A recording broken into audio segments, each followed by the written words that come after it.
Michaela Costanzo, biasa dipanggil Miki, lahir tanggal 3 Mei 1994 di kota Elko di negara bagian Nevada, Amerika Serikat.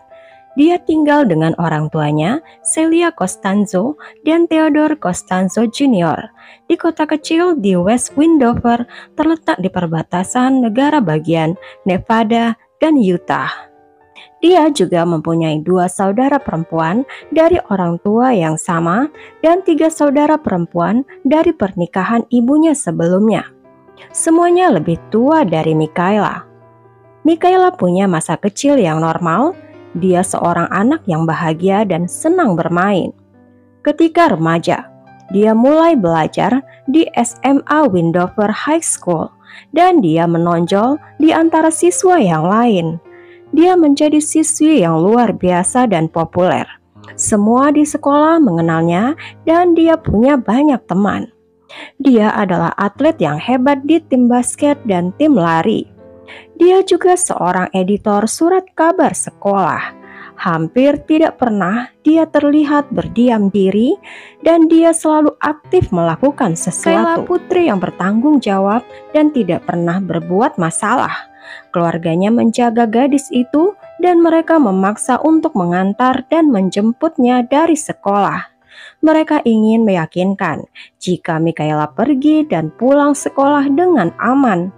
Menurut orang-orang, itu terlalu berlebihan karena rumah Michaela hanya berjarak 500 meter dari sekolahnya.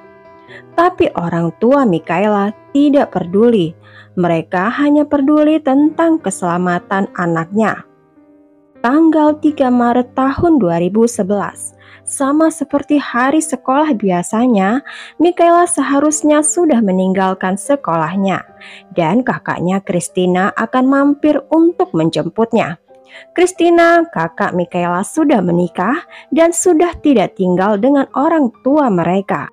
Christina yang biasa mengantar dan menjemput Michaela ke sekolah dan meninggalkannya dengan aman di rumah sebelum dia kembali pulang ke rumahnya yang Christina tinggali dengan suaminya.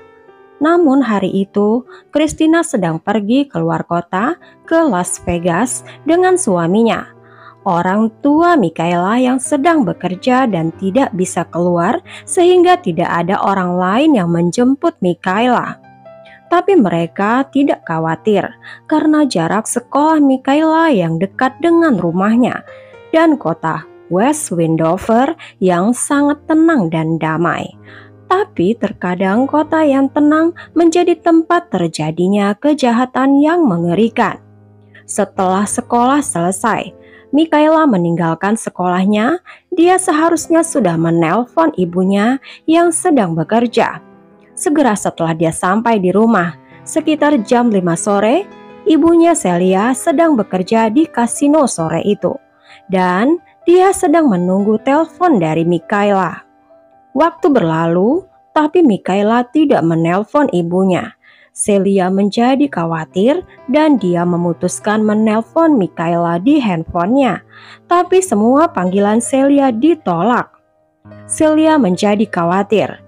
Michaela setiap kali tiba di rumahnya selalu akan menelpon ibunya Celia untuk mengabarkan semuanya baik-baik saja. Karena Michaela tidak menjawab teleponnya, Celia berpikir ada sesuatu yang salah. Celia menelpon Christina, kakak Michaela. Christina bilang dia tidak menjemput Michaela hari itu. Tapi Celia tidak terlalu khawatir sebab mungkin Michaela sedang mengikuti sesi pelatihan sekolah atau mungkin dia sedang bertemu dengan teman-temannya. Christina juga menelpon Michaela tapi tidak berhasil. Celia tahu putrinya tidak membawa mantel ke sekolahnya dan Michaela mungkin akan kedinginan. Karena khawatir, Celia meminta izin dari kantornya untuk pulang kerja lebih cepat. Celia berharap Michaela sudah berada di rumah dan menjelaskan pada Celia apa yang sudah terjadi. Tapi setelah tiba di rumahnya, Celia menyadari Michaela belum tiba di rumah. Di rumahnya hanya ada saudari-saudari Michaela, tapi mereka juga belum mendengar kabar dari Michaela. Jam-jam berlalu masih tidak ada respon dari Mikaela. Keluarganya menelpon semua teman sekolahnya, tapi tidak ada orang yang tahu tentang Mikaela.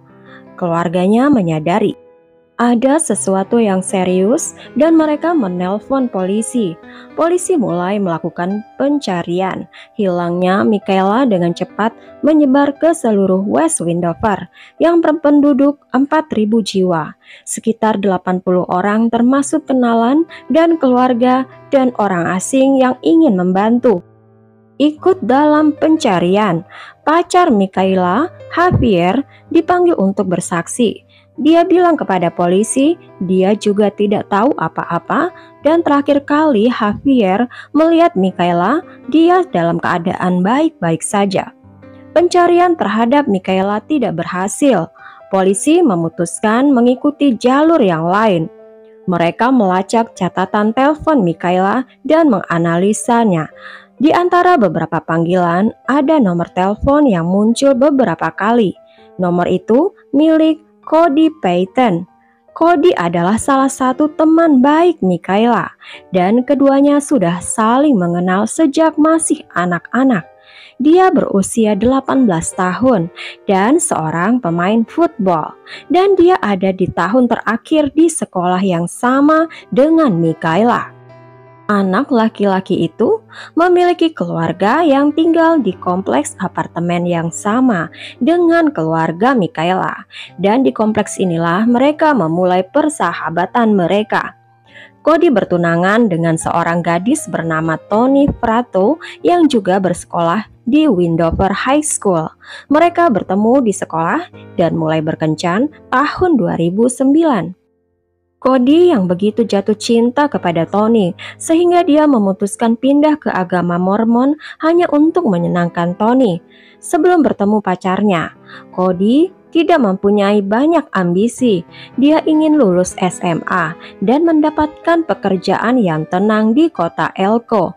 Tapi begitu bertemu dengan Toni, dia berubah. Toni menyemangati Cody untuk belajar dan lulus dengan nilai yang baik, kemudian mendaftar di Angkatan Laut dan berkarir.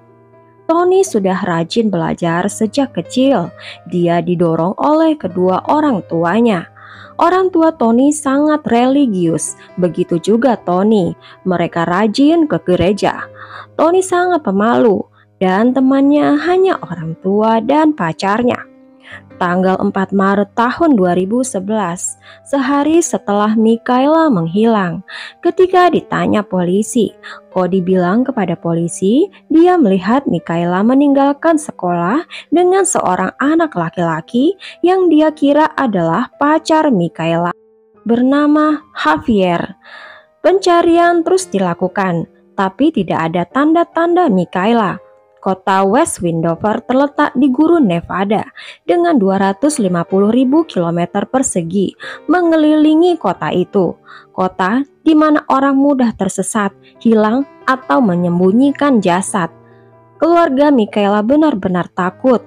Mereka pikir Mikaela diambil oleh seseorang yang ingin menyakitinya. Tapi siapa yang ingin menyakiti Mikaela Costanzo? Christina dan suaminya segera pulang dari Las Vegas untuk mencari adiknya. Christina bilang kepada ibunya, dia akan bawa pulang adiknya bagaimanapun keadaannya. Christina berjalan melalui sebagian besar gurun, tapi usahanya tidak berhasil. Celia yang ingin membantu mencari Mikaela, tapi polisi melarangnya dan memintanya menunggu di rumah jika Mikaela kembali. Tapi sayangnya Mikaela tidak pernah kembali. Tanggal 6 Maret tahun 2011, 3 hari setelah Mikaela menghilang, salah satu sukarelawan yang membantu pencarian mencatat ada sesuatu yang aneh di tengah gurun pasir. Dia melihat bekas jejak ban yang terlihat baru. Kemudian dia mengikuti jejak itu dan menemukan noda di tanah yang tampak seperti darah.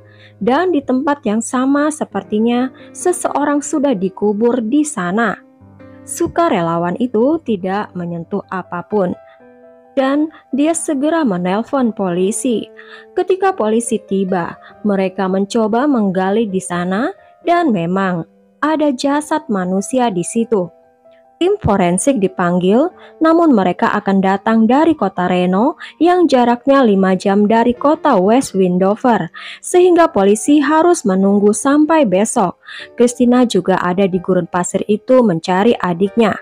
Ketika dia melihat daerah terisolasi itu dengan beberapa polisi di sekitarnya, segera dia sadar telah menemukan adiknya.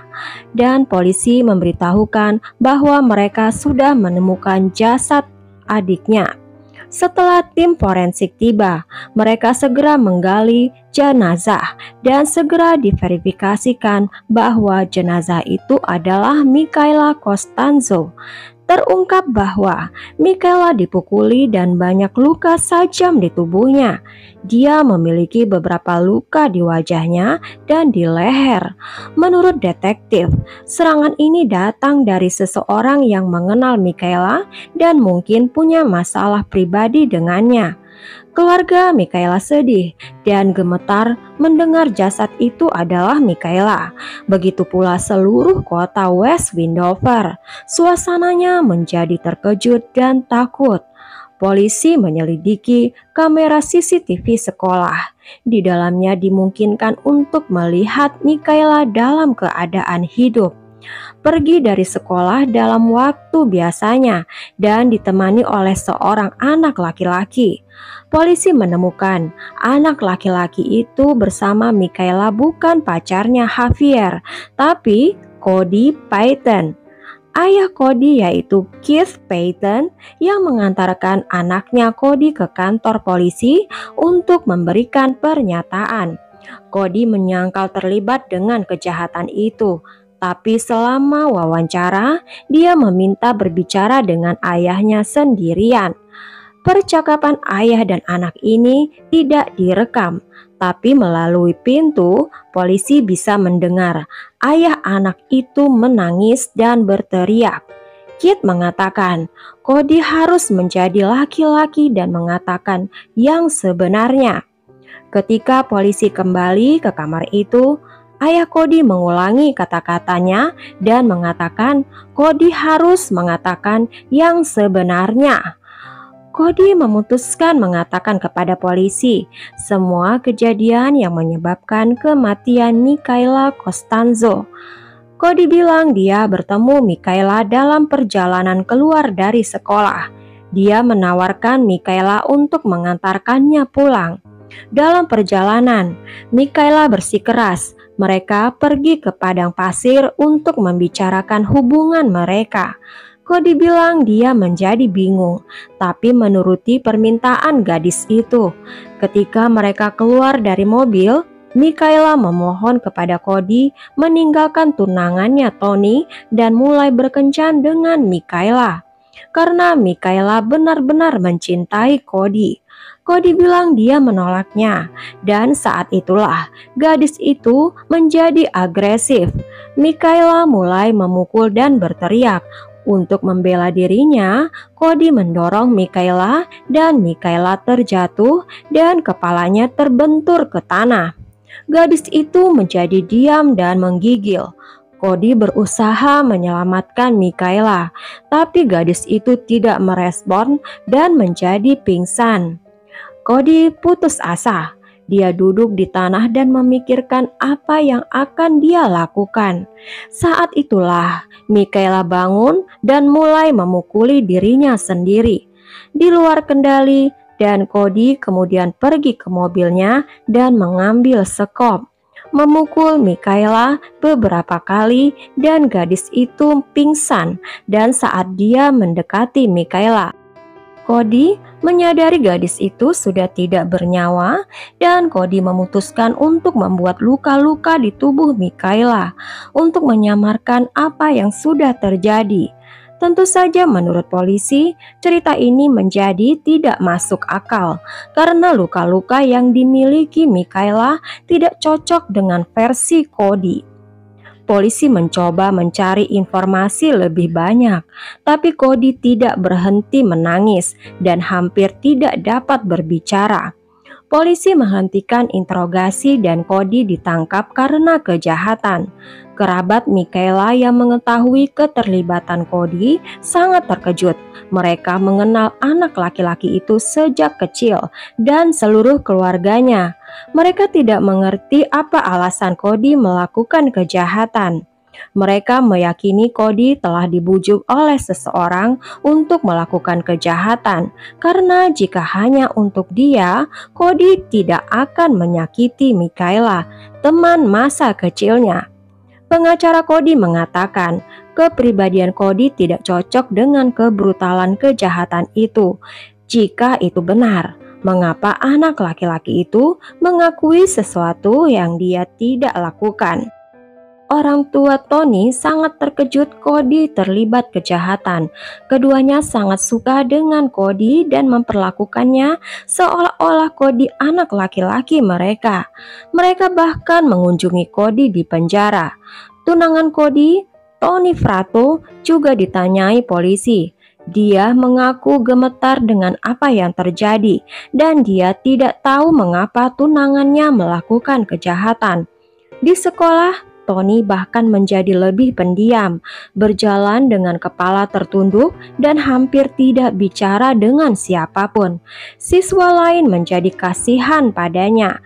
Gadis ini nyaris tidak punya teman. Tanggal 22 April tahun 2011, Tony meminta ayah Cody mengantarkannya menemui pengacara Cody. Orang tua Tony sedang keluar kota.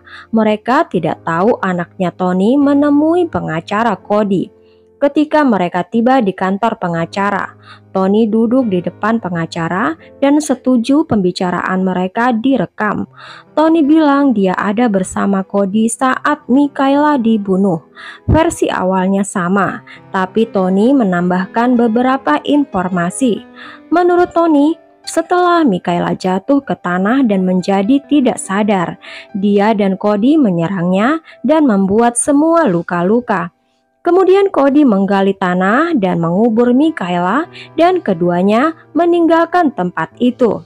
Tidak jelas mengapa Tony mengaku sebagai bagian dari kejahatan, karena dia tidak pernah dianggap sebagai tersangka. Dari percakapannya dengan pengacara, dipercaya bahwa dia bermaksud membersihkan beberapa kesalahan Cody. Pengacara membawa rekaman pengakuan Tony kepada polisi. Tony ditangkap dengan tuduhan kejahatan pada Michaela Costanzo. Setelah Tony ditangkap, tanggapan orang tua Tony kepada Cody berubah. Mereka mengatakan kepada wartawan kalau sikap Cody pada anaknya Tony yaitu controlling dan agresif. Putri mereka adalah korban manipulasi Cody. Mereka sudah menyuruh Tony melaporkan Cody ke polisi, tapi Tony menolaknya karena dia takut Cody tidak bisa masuk angkatan laut. 2 bulan sebelum pembunuhan Michaela, kamera CCTV sekolah menangkap sesuatu yang menguatkan versi orang tua Tony. Dalam gambar, Cody terlihat memojokkan Tony ke dinding. Dia bertengkar dengan Tony dan kemudian menarik lengannya, dan setelah itu semua mulai menjadi masuk akal bagi keluarga Michaela dan keluarga Cody sendiri. Cody mungkin tidak mungkin menyakiti seseorang, tapi tunangannya mungkin sangat cemburu yang mungkin memicu terjadinya kejahatan. Polisi yakin bahwa Tony cemburu dan iri kepada Michaela karena persahabatannya dengan Cody. Pada awal tahun 2012, jaksa mengajukan kesepakatan pembelaan untuk Cody. Dia akan mengaku bersalah atas pembunuhan tingkat pertama terhadap Michaela Costanzo dan menghadapi hukuman seumur hidup dengan kemungkinan pembebasan bersyarat. Tapi sebagai imbalannya, Cody harus bersaksi di persidangan melawan tunangannya. Kesepakatan ini baik untuk Cody karena ada kemungkinan dia menghadapi hukuman mati. Cody menerima kesepakatan itu, tapi beberapa hari kemudian dia berubah pikiran. Cody bilang dia mau mencoba keberuntungannya di persidangan, bahkan dengan kemungkinan dijatuhi hukuman mati. Tanggal 19 Januari tahun 2012, giliran Tony. Jaksa juga menawarkannya kesepakatan. Tony harus mengaku bersalah pada pembunuhan tingkat 2 dan dapat mengajukan pembebasan bersyarat setelah 18 tahun penjara ketika dia berusia 38 tahun. Dia juga harus bersaksi melawan Cody di pengadilan. Gadis itu langsung menerima kesepakatan itu tanpa berpikir dua kali. Masih bulan Januari tahun 2012, Tony diinterogasi lagi. Dan kali ini Tony menceritakan cerita yang total sangat berbeda dari kesaksian Tony sebelumnya. Tony bilang di hari kejahatan terjadi, Tony diantar pulang oleh Cody. Saat memasuki mobil, dia melihat Michaela sedang duduk di kursi belakang dan terlihat sangat ketakutan. Sementara Cody sangat marah. Ketika Cody mengemudi menuju ke arah padang pasir, Cody mengirim pesan teks ke Tony yang duduk di sebelah Cody dalam mobil, di mana Cody bilang mereka harus menyingkirkan Michaela. Sementara Tony bertanya, "Mengapa?" Cody tidak menjawab pesan ini dan tetap diam sampai ke padang pasir. Mereka berkomunikasi melalui pesan teks, sehingga Michaela yang ada di kursi belakang tidak dapat mendengar komunikasi mereka. Setelah sampai di tempat yang sudah dipilih Cody, dia memberhentikan mobil, mengambil sekop dan mulai menggali kuburan, sambil Cody menuliskan pesan kepada Tony untuk mengawasi Michaela. Setelah selesai menggali, Cody menyeret Michaela dan memerintahkan Tony untuk memukul Michaela, tapi Tony menolaknya. Cody menghabisi Michaela sendirian.